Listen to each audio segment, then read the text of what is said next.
Repentance is not by force, but it is by choice. God never expects anybody to repent by force.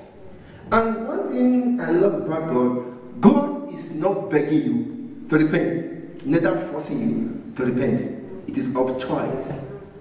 Hallelujah. Amen. Praise Master Jesus. Hallelujah. Now, one thing I love about God is that God have compassion for his people. God feel and think the way you do. God sat down one day and looked at the earth that they have made. He looked at everything thereof, and he looked at the lives of men, and he said that the lives of men were full of darkness. Why? Because sin have taken over the earth. And God looked at himself and said, oh, I have made these people in my own image after my likeness. What will be my benefit if they perish? Hallelujah. So he decided to talk to himself and said, let me call these people. Let me call them to myself. Amen. And the Bible said, God said, come now, let us reason together. God would have said, okay, since these people have walked astray, since they decided to disobey my rules and regulations, since they decided to say, now they are wise enough, then I have the power to also, I am the one that brought them to this earth. I have also the power to take them out of this earth. But God said, no, let me call them to myself. I don't even know what is wrong there. So let's sit down and reason. But after reasoning together, I also find some justification in their side. And that was far from human. There's no way a human can justify himself for being sinning against God. But yet, God said, come now. Let's reason together. Hallelujah. So you know that word, God was not saying you must come down or you must repent of your sin. But he said, come. We're talking about come down. He's talking about dialogue. Now tell me, what is your purpose? What's your reason? Why are you going astray? Why are you leaving the track I placed you? So he needed you to explain to him that he might also listen to your petition and see if God himself is wrong, and that cannot happen. There's no way God can be wrong. There's no mistake in God's way. Everything that God does, it was perfect. Hallelujah. The Bible says when God finished creating the heaven and the earth, he looked at it and said, it is good. So everything that God does or created are all good. There's no mistake in God's sight. Praise Master Jesus. So today I'm going to be telling us first step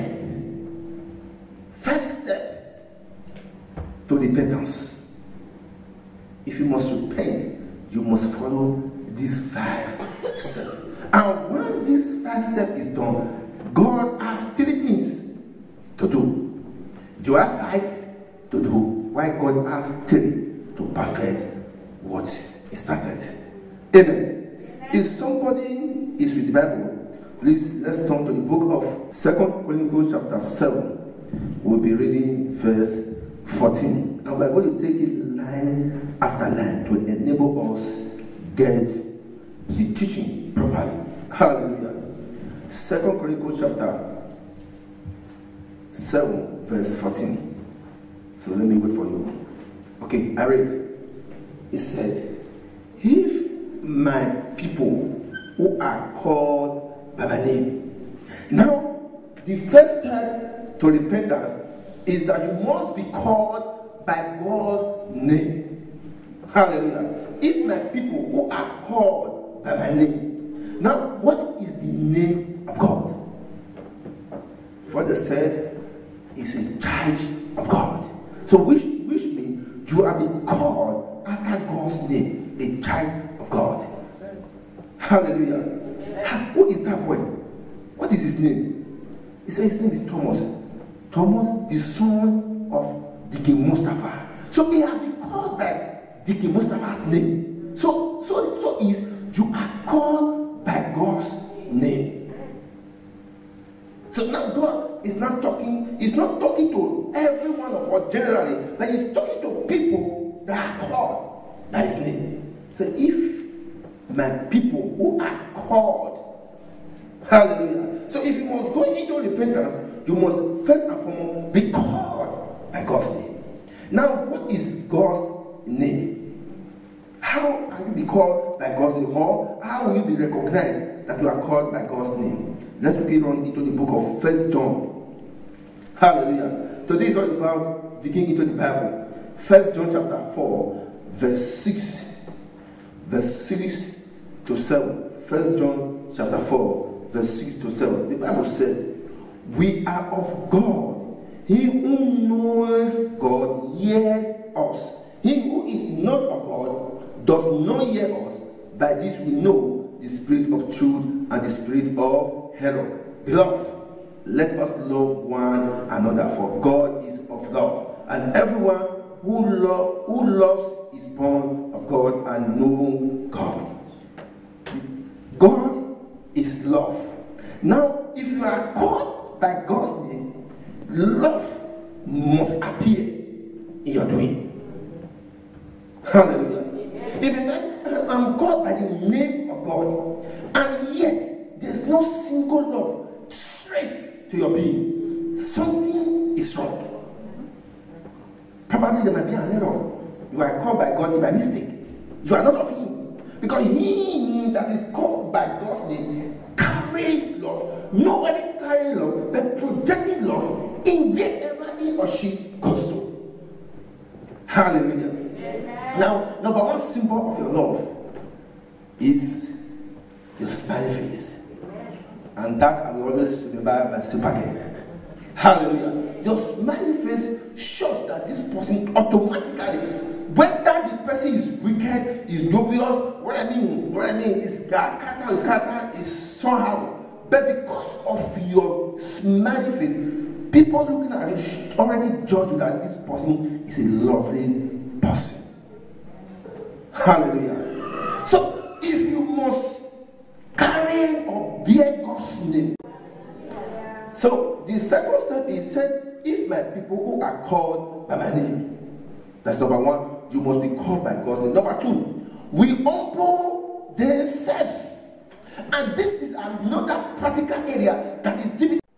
Everybody wants to be the boss. Everybody wants to be the one that speaks and others follow. Humbleness. That is what God look at. If you must repent of your sins, if you must be one that is going to God and say, Father, I have missed him somehow or somewhere, you must be called by his name and you must be ready to humble yourself. Let's see what humbleness does when it appears, when it's excited by enemy. Let's quickly look at the book of 1 Peter chapter 5. 1 Peter chapter 5, verse 5 to 6. Let's see what the Bible talks about in humbleness. 1 Peter chapter 5, verse 5 and 6. Now, therefore, from 5. Likewise, you younger people, submit yourselves to your elders. Yes, all of you be submissive to one another, and be clothed with humility, for God resists the proud, but gives grace to the humble. Therefore, humble yourselves under the mighty hand of God, that he might exalt you in due time. Hallelujah. Humbleness will help you to receive the exaltation of God. Will help you to receive promotion from God. Hallelujah. He said the younger one should submit to the elders. Today we see children who have matured to an extent and begin to challenge the voice of their fathers, begin to challenge the voice of their mothers. Hallelujah. Humbleness will help you to receive a great thing from God. So if you must be in the classroom of being repent of what you are doing, you must apply humbleness. Hallelujah. You must apply humbleness. Then the Bible wanted to say, we humble ourselves and pray. And pray. Now, if you are going into repentance, you must have an avenue to talk. That is prayer. You must ready to talk, because when you want to say, I want to change my mind, I want to apologize, I want to speak to somebody I've wronged, then you are ready to talk. So, after being called by God's name, you're ready to humble yourself, ready to talk with God. Hallelujah. Praise Master Jesus. Prayer gives an opportunity to communicate with God. In the book of 1 Thessalonians chapter 5 verse 17, the Bible said, it encourages us to pray without ceasing. A Christian that is not prayerful gives a room to the devil to operate. But when you are prayerful, there will be no room for the devil to operate. Hallelujah. After praise, then seek my face. Now, this is another area that most of us don't understand. You should be able to seek the face of God. How do you seek the face of God? That is the mode of prayer we're talking about.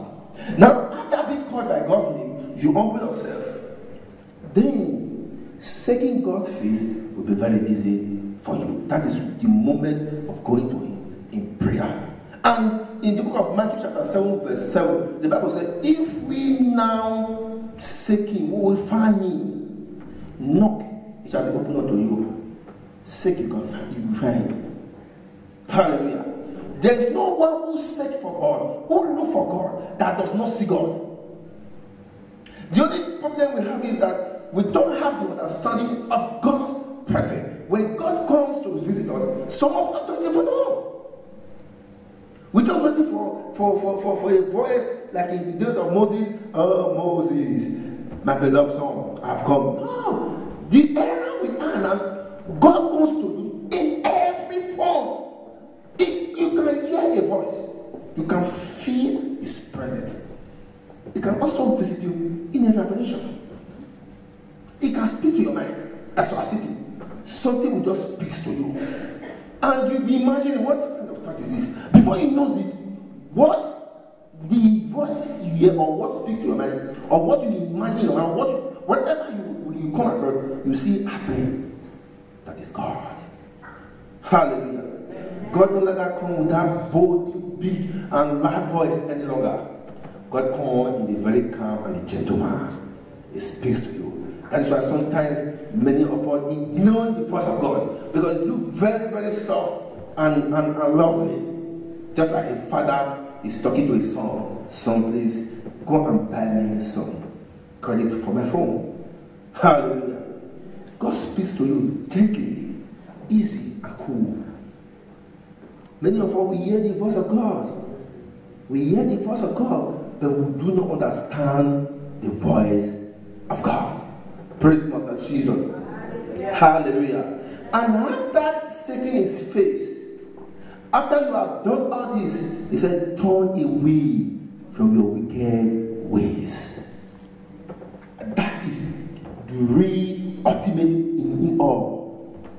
Many of us, we are so wicked. Once you say no, it is no. No mercy in our agenda.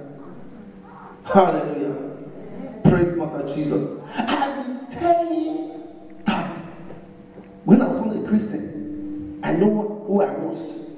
This person has pushed me to the wall, and I'm laying on. Not because I'm a Christian. You're not a Christian.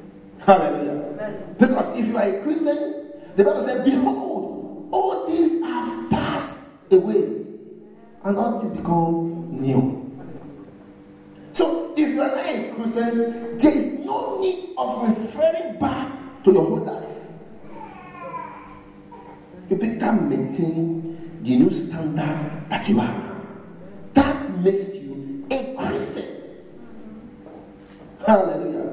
The things that are past are past. Push forward on the things ahead of you, said Apostle Paul. You should be able to learn how to turn away from your wicked ways. All those bad things that we've been doing, it's just like somebody who is in second. Now let me talk about our past life. Somebody, you look at children in primary school, they still live like a calm and a relaxed student. But immediately you graduate into secondary school, you see all these bad thoughts, that the devil had even forgetting, they start coming into our memory. Hallelujah. How can a student just imagine within his head, put a nail on a stick and go and put it under the chair of his follower and say, sit down? Where does that come from? Those are real demonic forces. I remember those days, one of my friends, his brother was a policeman. For no reason, nothing's happening in the school. No problem. Everybody is fine. He went to go and bring tear gas and grab it and throw it under the chair. Inside the classroom. Hallelujah. Not that the school, not that he had problem with anybody. The bad thoughts. Those are wicked way of life. And after doing, let me divide a little bit. Somebody was talking, he said, I feel more joy when I'm killing my black brother, when I see when he's screaming to die. What do you think about that? Hallelujah. People that were called to defend a nation is telling me that nothing is wrong when a black man kills a black man. What is that? Wickedness.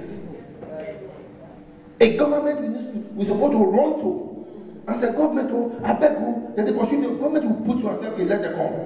Government is not telling you, go, let them kill you. And you are telling me there's no wickedness. Hallelujah. I was talking to my deacon this morning. I said South Africa should go. They should go and jubilate that Abacha is not alive. By now, it is USA and European Union and United Nations that will be begging Abacha, please, we know you. Hallelujah. That is totally wickedness. That is why the Bible is not telling us, if my people who are called by my name their problem is that they don't want to humble themselves. They are putting blames which their government have failed into the foreigners in their land because wickedness have overruled their minds. Hallelujah. So if you must be blessed by God, or God will accept you as a son or daughter, you must turn away from your wickedness. These are open wickedness that the world can see. There are some hidden wickedness that is inside the mind, the heart. Somebody offended you, and this person has come to apologize. He disgraced me for public. Going to beg me for secret. I'm not going to bring. Okay? Something went into the ears of that person that she said, not be here for disgrace, it is only for public. And you're going to bring me staff. I'm not going to bring. It was okay. If that's the case, give me a microphone. Madam Susanna. Is there any Susanna here? No. Madam Susanna, please forgive me. Please. And he did not say, okay, it's on an eye service, back on doing maybe for a year and lie. You are wicked. Actually, you don't even need to come and apologize. If you are a child of God. My superintendent said, my general president said, he said, a husband should learn how to forgive his wife in advance. Because definitely, as a husband and wife, offense is every day. There's no two ways about it. Offense is every day. So you should already forgive her in advance, as well as the wife, forgive your husband in advance, so that when the offense comes, you just laugh over it. Being human, of course, you can still make some but not so long. Hallelujah. Wickedness is in charge of the earth that we have now. Wickedness is ruling the land. That is why a lot of atrocity is running in the city and everywhere we are. Praise Master Jesus. So these are the principles and these are the conditions that God gave to us. That if we have the mind to repent, we should lay these 5 things and hearken to it and be perfect in it, and then we come to Him and He will forgive us our sins. Hallelujah. Now we have just heard what God said to sinners. He said, come, let's reason together. When He calls them, now begins to give them conditions, rules, regulation, guidelines, what they will do, that they might be able to receive His forgiveness. And God now places 3 other things that He will do after you have done what He asks you to do. Hallelujah. Let me look at number 1 here. The Bible said, God said, I will hear from heaven. Now, after you have done this thing, He said, I will hear from heaven. I will hear from heaven. Don't you know that there are many prayers that we pray that does not pass the second earth? Hallelujah. There are so many things that we do, so many prayers that we pray that does not leave this earth. Because why? Sin is blocking it. He said, now, if you have done these 3 things, if you have been called by my name, you humble yourself, you pray, you seek me, and you turn from your wicked way, I will hear from heaven. I will hear it. Hallelujah. You keep on this, please. Just give us some time a little bit. I will hear from heaven. Amen. Amen. In the book of James chapter 4 verse 3, the Bible says, we ask, we do not receive, because we ask wrongly. We ask amiss. That, you see, there are some few things that we ask that does not leave this earth. Sometimes it leaves, but because of there is trouble upon the earth, the answer will not come. Brother Daniel prayed for 21 days. And the Bible told us that the very day that Brother Daniel begins to pray, or begins to pray, God heard from heaven, and the answer to his prayer was released. But there was trouble, because that atmosphere was corrupt. So sin blocked the blessings of God to come down. Sin blocked the blessings of God to come upon someone. That is why repentance is needed. Hallelujah. Yeah. Praise Master Jesus. Yeah. And number 2, God said, I will forgive them their sins. 1, I will hear from heaven. Number 2, I will forgive them their sin. But some people will say, do you think we sin? Let me look at the book of 1 John. 1 John chapter. Let me go to the book of 1 John. Hallelujah. 1 John chapter 1. We'll quickly read verse 8 and 9. 1 John chapter 1, verse 8 and 9. The Bible said, if we say that we have no sin, we deceive ourselves, and the truth is not in us. If we confess our sin, He is faithful and just to forgive us our sin and to cleanse us from all unrighteousness. Hallelujah. Now, after going through those procedures that He gave, you are called by His name, you humble yourself, you pray, you seek His face, and you turn away from your wicked way. He said, I will hear from heaven and forgive your sins. Hallelujah. Not only forgiving your sins, He went further and said, I will cleanse you from all unrighteousness. Now, I won't forgive your sin. It's not like, let's say, for example, a child fall into, those people who can speak English better, please correct me. Poto. Hallelujah. Like a mod. Hallelujah. And you see the child and you take him or you look to yourself and you just put soap in the sponge and wash his body or her body. He says she should go. So you just done first step of the job. It's an half job you have done. Hallelujah.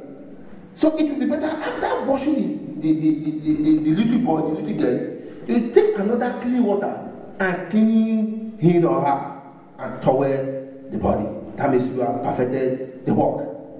That's what the Bible said. It said, I will forgive you your sin. Hallelujah. And cleanse you from all unrighteousness. That's what God does once you go into repentance. Finally, he said, and I will heal their land. And the healing part of it, that is the perfection of God's work. That is when He make it whole. The Bible said 10 lepers. God, Jesus touched them. He spoke to them. He cleansed them. And the Bible said, a light went out. Some people were so, thank you, Jesus. They all went away and be happy. The Bible said, one returned back. I said, thank you, Lord. You have taken me out of this suffering. And the Bible said, because Jesus said, you have been made whole. That is, His healing was perfected. When God said, I will heal their land, that means He will put perfection to all things that He have made way in their lands. Praise Master Jesus. Hallelujah. Your destiny might be sick, but once you return to God in righteousness, in repentance, He will perfect your destiny. I don't know what is sick in your life, but God is waiting to heal you. Amen. Hallelujah. Healing is waiting for you. Amen. Healing is waiting for you. Amen. When he said, I will heal their land, he's talking about your foundation. Your land is your foundation. Your land determines who you are, where you are from, and who you will be. If your land is not healed, believe me or not, it will affect you. When there's famine in the land, it affects every individual.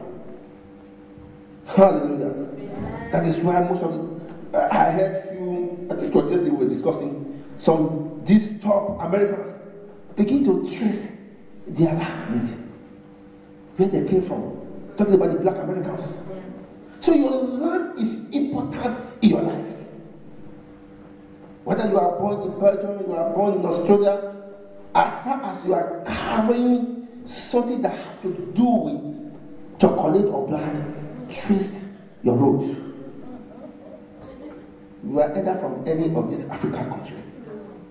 Praise Master Jesus. So this is what the Bible tells us, and this is the voice of God. That if you clearly humble yourself, if you are called by God's name and you clearly humble yourself, God is ready to take you by His right hand. Hallelujah. Praise Master Jesus. In the book of Genesis, chapter 12, verse 1, the Bible talks about how God called Abraham and said, I will separate you from your father's house. I will take you to a land. Land is a thing that a man has to dwell. Without a land, there is no dwelling. That is why you must not make your land sick. How do you make your land sick? By sinning against God's principle. Hallelujah. I know many of us will need rest in every aspect of our lives. But the rest can only come from our Lord Jesus Christ. In the book of Matthew chapter 11 verse 28, it said, come unto me, all you that live and heavy laden, I will give you rest. May the rest of the Lord be upon you. In Jesus' mighty name. Let's be on our feet as we pray.